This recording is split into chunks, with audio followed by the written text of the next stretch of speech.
আর মেয়েদেরকে বলবো রাগ করবেন না এই জন্য যে আজকালকার মেয়েরাও একটু উল্টা পাল্টা হয়ে গিয়েছে, এরা আবার গাঁজাখোর ছাড়া। মানে যত ছেলে ন্যাংটা হয় মেয়েরা তত বেশি পাগল হয়ে যায় আজকাল। আমাদের কথা হচ্ছে একটা, আমরা দাড়ি রাখবো, সুন্দর চুল রাখবো, যে পছন্দ করবে শাদী মুবারক, আর যে পছন্দ করবে তাকে পাত্তা দেওয়ার সময় আমাদের কাছে না। আচরণ কেমন ছিল এটা আমরা জানবো। And finally আমরা জানবো how was the kindness characteristics of last messenger Muhammad sallallahu alayhi wasallam। নবীজি কতটা দয়াময় ছিলেন, কতটা মায়াময় ছিলেন, এটা নিয়ে আমরা কথা শুনবো। রাজি আছেন তো ইনশাআল্লাহ? এবার একটা কথা বলি, একটা মানুষ যদি দেখতে গুটু হয়, দেখতে কি সুন্দর লাগে? বলেন না কেন লাগে? আর একজন মানুষ খুব লম্বা তাল গাছ, দেখতে বেশি ভালো লাগে? দেখবেন তাকেই দেখতে বেশি স্মার্ট মনে হয়, যে খুব বেশি খাটো না, খুব লম্বা তাল গাছ নয়, বরং মিডিয়াম সাইজ। কি সাইজ? Medium size. বাঙালির শরীরটা কেমন একটু ভালো করে বোঝেন। আমাদের দেহের সাইজটা হচ্ছে এরকম, বেশিরভাগ বাঙালি ভুঁড়ি হচ্ছে এরকম উঁচা আর বুক হচ্ছে এরকম চাপা, ঠিক কিনা? বিশ্বাস না হলে বাপকে দেখবেন, প্রায় সময় বাবারা যখন কাজ থেকে বাসায় ফেরে একখান লুঙ্গি পরে, একখান গেঞ্জি পরে, ভুঁড়ি এরকম উঁচা হয়ে থাকে। কথা ঠিক আছে না যুবক ভাইয়েরা? তা আমাদের বাঙালিদের বডির অবস্থা খুবই খারাপ, ভুঁড়িতে বিশাল লম্বা ভুঁড়ি। তো নবীজির চেহারাটা, বডিটা এরকম ছিল না। নবীর বুক ছিল চাপা, নবীর বুক ছিল একটু উঁচা, আর পেট ছিল ভেতরে ঢুকানো। সুবহানাল্লাহ পড়লেন না? এই কথাটা আজহারী সাহেব বলতে গিয়ে বলেছিলেন সিক্স প্যাক। এটা বলাতে গোটা বাংলাদেশে একটা ভূমিকম্প হয়ে গেছে। আমাদের উদ্দেশ্য এটা নয় যে সিক্স প্যাক, আমাদের উদ্দেশ্য হচ্ছে the prophet was the most handsome person in the world, ঠিক কিনা বলেন? সুদর্শন পুরুষ ছিলেন। বিশ্বনবী বলতেন, আমার ডান হাতে আল্লাহ তাআলা 40 জন পুরুষের, জান্নাতি পুরুষের শক্তি ঢুকিয়ে দিয়েছে। সুবহানাল্লাহ বলেন না? বিশ্বনবী كان ربعة من القوم ليس بالطويل ولا بالقصير. He was medium of height, neither tall nor short. না খুব বেশি লম্বা না খুব বেশি খাটো, এমন একটা দেহ আল্লাহ তাআলা দিয়েছেন যে দেখতো নবীর চেহারা থেকে থমকে যেত। সুবহানাল্লাহ পড়া। এবার আসেন নবীজি, how was the hair cut, চুলের কাট কেমন ছিল এটা বলা খুব জরুরি। কারণ আজকাল যুবকদের যে চুলের কাটিং, ডান পাশেও নাই বাম পাশে না, মাঝখানে সজারুর মতো খাড়া খাড়া চুলের কাটে। এরকম যুবক আছে না নাই? আছে নাকি এরকম যুবক? তবে মুরব্বী আব্বাজান, আপনারা রাগটা করবেন না আমার উপরে। আর মেয়েদেরকে বলবো রাগ করবেন না এই জন্য যে আজকালকার মেয়েরাও একটু উল্টা পাল্টা হয়ে গিয়েছে, এরা আবার গাঁজাখোর ছাড়া। মানে যত ছেলে ন্যাংটা হয় মেয়েরা তত বেশি পাগল হয়ে যায় আজকাল। আমাদের কথা হচ্ছে একটা, আমরা দাড়ি রাখবো, সুন্দর চুল রাখবো, যে পছন্দ করবে শাদী মুবারক, আর যে পছন্দ করবে তাকে পাত্তা দেওয়ার সময় আমাদের কাছে না। وقبض وليس في لحيته ورأسه 20 شعرة بيضاء। ইন্তেকালের আগে দাড়ি এবং চুল মিলে 20টা চুলের বেশি বেশি পাকে নাই। সুবহানাল্লাহ বললেন না? আচ্ছা, চুলটা কেমন ছিল এদিকে তাকা। আমাকে কি দেখা যায়? কারণ ভাই চুল খুললেও বিপদ, কারণ মিডিয়ার লোক খালি টুপি খুলে ছবি দিয়ে আপলোড দিয়ে দিবে। আমি চুলটা দেখালাম এই জন্য, নবীজির চুল ছিল দুই সাইডে সমান সমান। বলেন কি? ইকুয়াল। ইকুয়াল। আমাদের কাটিং হচ্ছে হয় এক পাশে ছোট, না হয় আর এক পাশে বড়। নবীজি এরকম ছিলেন না, দুই সাইডে সমান সমান। লম্বা কেমন ছিল? তুলুশ শার ইলা শাহমাতাইল উযুন। কখনো নবীজির চুল কানের লতি বরাবর আসতো, কখনো মাঝ বরাবর আসতো, ওয়া ইলা মানকিবাইহি, কখনো কখনো কাঁধ বরাবর আসতো। That means the prophet was used to about long hair cut. নবীজি প্রায় সময় বাবরি চুল রাখতেন। সুবহানাল্লাহ পড়েন। আপনারা দেখবেন আমাদের তাহির হুজুর আছে না, ওনার চুল দেখবেন লম্বা লম্বা পেছনে, এটাকে বলা হয় বাবরি কাটিং। এটার নাম কি? নবীর চুল বেশিরভাগ সময় বাবরি কাটিং এ থাকতো। তো তোমার চুল যদি বড় রাখতে মনে চায়, উল্টা পাল্টা টিকটক মার্কা কাটিং না দিয়ে বাবরি কাটিং রেখে দাও। আল্লাহ যুবকদেরকে বোঝার তৌফিক দান করুক, পড়া আমিন। এখন আমরা জানবো নবীজির স্কিন কালার কেমন ছিল। আমরা কেউ কালো, কেউ শ্যামবর্ণ, কেউ ফর্সা, বাট নবীজি ছিলেন আজহারুল লাউন, লাবণ্যময় সুন্দর ছিলেন। সুবহানাল্লাহ পড়লেন না? রোজি কালার, গোলাপি রঙের মানুষ ছিলেন। দেখবেন কিছু কিছু মানুষ এতটা লাবণ্যময় হয়, বিশেষ করে কিছু মেয়ে আছে এমন, একটা টোকা মারলে পুরো রক্ত জমে যায়, ঠিক আছে না? তো নবীজি এতটা সুন্দর ছিলেন, লাবণ্যময় ছিলেন, পুরো দেহ এতটা উজ্জ্বল ছিল, অন্ধকার ঘরে প্রবেশ করলে পুরো ঘরটাই আলোময় হয়ে যেত। এদিকে কেন আওয়াজ, কেন আওয়াজ দেখেন না, কেন আওয়াজ? এখানে সব শ্রোতা চুপচাপ বসে আছে, ঠিক আছে না যুবক ভাইয়েরা? তোমরা ডানে বামে আওয়াজ করছো, তাকবীর দেন তো আমার সঙ্গে, লিল্লাহি তাকবীর। আল কোরআনের আলো, আল হাদিসের আলো, কোরআন হাদিস যেখানে, আলেম ওলামা যেখানে, আলেম ওলামা নাই যেখানে, ওয়া কানা ইউফাররিকু বাইনা আশ-শা'রি, বিশ্বনবীর চুলের মাঝখানে সিঁথি থাকতো। আপনারা কাজী নজরুল ইসলামের নাম শুনেছেন? শুনছেন না আপনারা সবাই? ওনার ছবি দেখছেন? আবার ছবি দেখবেন, ওনার চুলের মাঝখানে সিঁথি করা আছে। বিশ্বনবী সিঁথি করতেন এবং মাঝখানে আতর দিতেন। যেখানে সেজদা দিতেন, পুরো সেজদার জায়গাটা আতরের ঘ্রাণে সুঘ্রাণ হয়ে যেত। ওয়া কানা কাতিফাইহি খাতামুন নুবুওয়া, বিশ্বনবীর পিঠের বাম পাশে আল্লাহ তাআলা একটা সিল মেরেছেন, সিল। উনি যে শেষ নবী, the prophet of last Messenger, সর্বশেষ নবী, এটার সিল আল্লাহ তার পিঠে মেরে দিয়েছে। সুবহানাল্লাহ পড়লেন না? একবার সাহাবীরা বিশ্বনবীর দরবারে বসে আছে। নবীজি বললেন, সাহাবা একরাম শোনো, আল্লাহ রাব্বুল আলামিন আল্লাহর হককে মাফ করে দেন, বাট বান্দার হককে মাফ করেন না। যেই বান্দা আল্লাহর হক নষ্ট করে আল্লাহ তাকে মাফ করে দেয়, বাট বান্দার হক বান্দা যতক্ষণ মাফ না করে আল্লাহ মাফ করে না। তো তোমাদের যদি কারো হক আমি নষ্ট করে থাকি আমাকে বলো, আজ আমি তোমাদের সমস্ত হক আদায় করে দিব। তো সব সাহাবা একরাম চুপচাপ, কেউ কোনো কথা বলে না। কোনার ভেতর থেকে একজন সাহাবী বলছে, ইয়া রাসূলুল্লাহ, আমার একটা হক আপনি নষ্ট করেছেন, যে হকটা আমি আদায় করতে চাই। সবাই অবাক, আরে নবীজি হক নষ্ট করেছে মানে? নবীজি কারো হক নষ্ট করতে পারে? তো নবীজি বলছেন, বলো তোমার সে হকটা কি? ওই সাহাবী বলছে, ইয়া রাসূলুল্লাহ, যুদ্ধের ময়দানে আপনি কাফেরদেরকে তরবারির আঘাত মারতে গিয়ে সে আঘাতটা আমার পিছে লেগেছে, ওই আঘাতটা আমি আপনাকে দিতে চাই।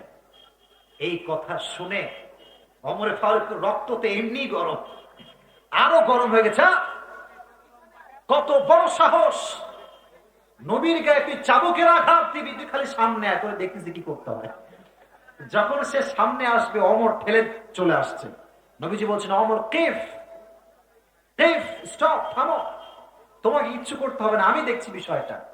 ওমর থেমে গেছে। ওই সাহাবী আসছে, এসে আরেক মারাত্মক কথা বলছে, মারাত্মক কথা বলছে, ইয়া রাসূলুল্লাহ, যুদ্ধের ময়দানে আমি ছিলাম নগ্ন দেহ, আমার পিঠ ছিল উলঙ্গ, কোন জামা কাপড় ছিল না। তখন ছিল দুর্ভিক্ষের সময়। আপনি যদি পেশাসটা, হকটা পরিপূর্ণ আদায় করতে চান, আপনার কাপড় খুলতে হবে। এটা শুনে ওমর তেলে কত বড়।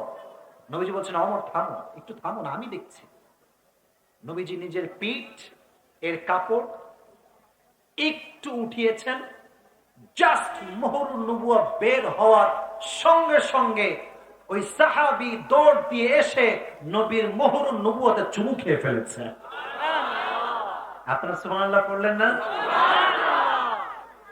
চুমু দিয়ে কান্না শুরু, নবী হে আমাকে মাফ করে দিবেন, আমি মাফ চাই। আমি তো জানি যে আপনি একজন বিশ্ব নবী, শেষ নবী, আপনাকে কখনো জামা ছাড়া, উলঙ্গ অবস্থায় বা দেহে জামা ছাড়া পাওয়া যাবে না। আমি নাটক করেছি কেন? আমি আমার ঠোঁটটাকে আপনার মোহরুন নবুয়তে চুমু দেওয়ার মাধ্যমে এই ঠোঁটটাকে জাহান্নামের আগুন থেকে পরিত্রাণ করাতে চেয়েছি।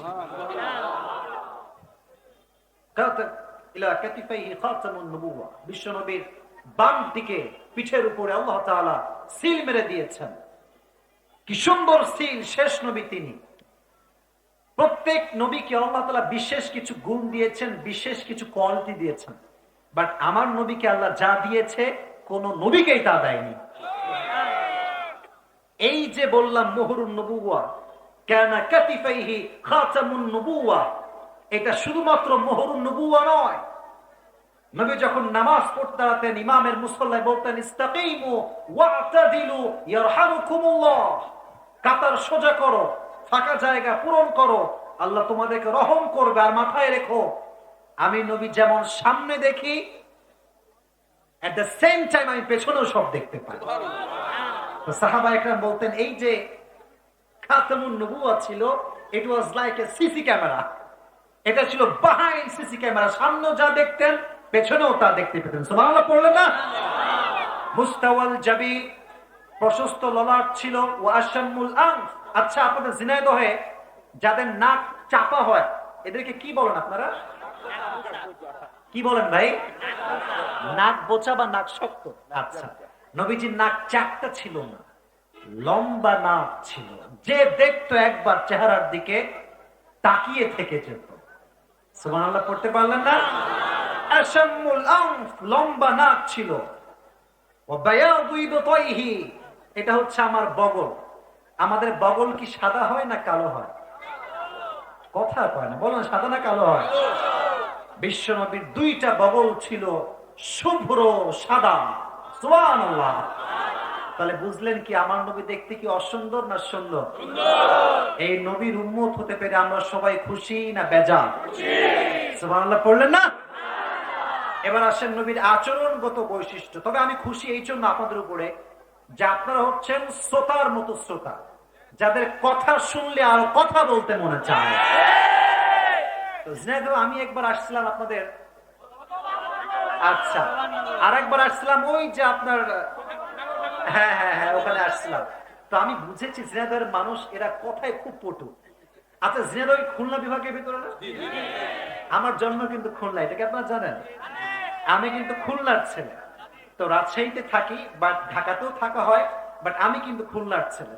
যদি আমি খুলনার ছেলে হই তাহলে আমি ঝিনাইদহের ছেলে। কারণ ঝিনাইদহ কোন বিভাগের ভিতরে পড়ে?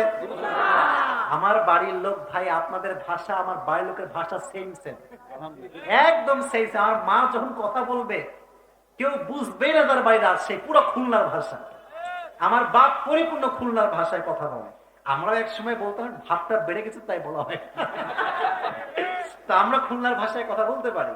তো আমি যাদের মানুষকে ভালোবাসি বেশি, তারাও আমাকে ভালোবাসে বেশি।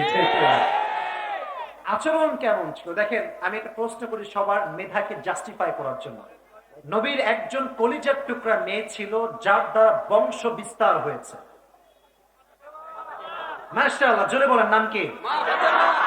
ফাতেমা। আরেকটা প্রশ্ন সবার জন্য, ফাতেমাকে আল্লাহ তাআলা দুইজন সন্তান দিয়েছেন। কি অ্যাক্টিভ, মাশাআল্লাহ, বলেন কি নাম? সাধারণ না অসাধারণ? খুতবায় শোনেন না সাইয়্যিদা শাবাবি আহলিল জান্নাহ। এটা তো এমন কোন যুবক নয় যে যুবক সাধারণ যুবক, বরং এই দুইজন যুবক পৃথিবীর হাজার কোটি যুবকের জান্নাতে সর্দার হয়ে যাবে। ব্যবহারটা কেমন? আচ্ছা, নবীর তো হলে হাসান হোসেন কি হইল? নাতি। বলেন না কি? আর নবী হলেন এই বামের লোকটা কথা কয় না কেন রে? নানা নাতির ব্যবহার কেমন? কয়েকটা হাদিস শোনায়, মনোযোগ আছে সবার? হাসান হোসেন যখন একদম ছোট্ট বাচ্চা শিশু, ঈদের দিন আসলে নবীজি সবাইকে ডাকতেন, আইনা লুকা ইয়া ফাতেমা, আমার দুষ্টু বাবুগুলো কোথায়? ফাতেমা বলতেন, আব্বাজান থামেন, আমি পাঠাচ্ছি। গোসল করাতেন, সাদা পাঞ্জাবি পায়জামা পরাতেন, টুপি দিতেন, আতর দিতেন, সুরমা দিতেন, নবীর কাছে পাঠাতেন। ব্যবহার দেখেন, যখন হাসান হোসেন আসতো নবীজি আগেই সালাম দিতেন, আসসালামু আলাইকুম। সুবহানাল্লাহ পড়লেন না? আজকালকার মুরব্বীরা আমাদের দিকে তাকায় থাকে যে আমরা কখন সালাম দিব, আর যদি সালাম দিতে ভুলে যায় বেয়াদব, এর বাপের নাম কি রে, এ আছে না নাই, আছে না নাই, আছে না নাই। মুরব্বী আব্বাজান, যেমন আপনি আমার থেকে সালাম ডিজার্ভ করেন, এক্সপেক্ট করেন, আপনার থেকে স্নেহর ভাজন হিসেবে, স্নেহ ভাজন বাচ্চা হিসেবে আমিও সালামটা আশা করতে পারি। নবীজি আগে সালাম দিতেন। শুধু এতটুকু না, একটু আমার দিকে তাকানি, একটু অভিনয় করতে হবে হাদিসটা বোঝাবার জন্য। যখনই আসতো হাসান হোসাইন এরকম করতে, এদিকে আমার দিকে,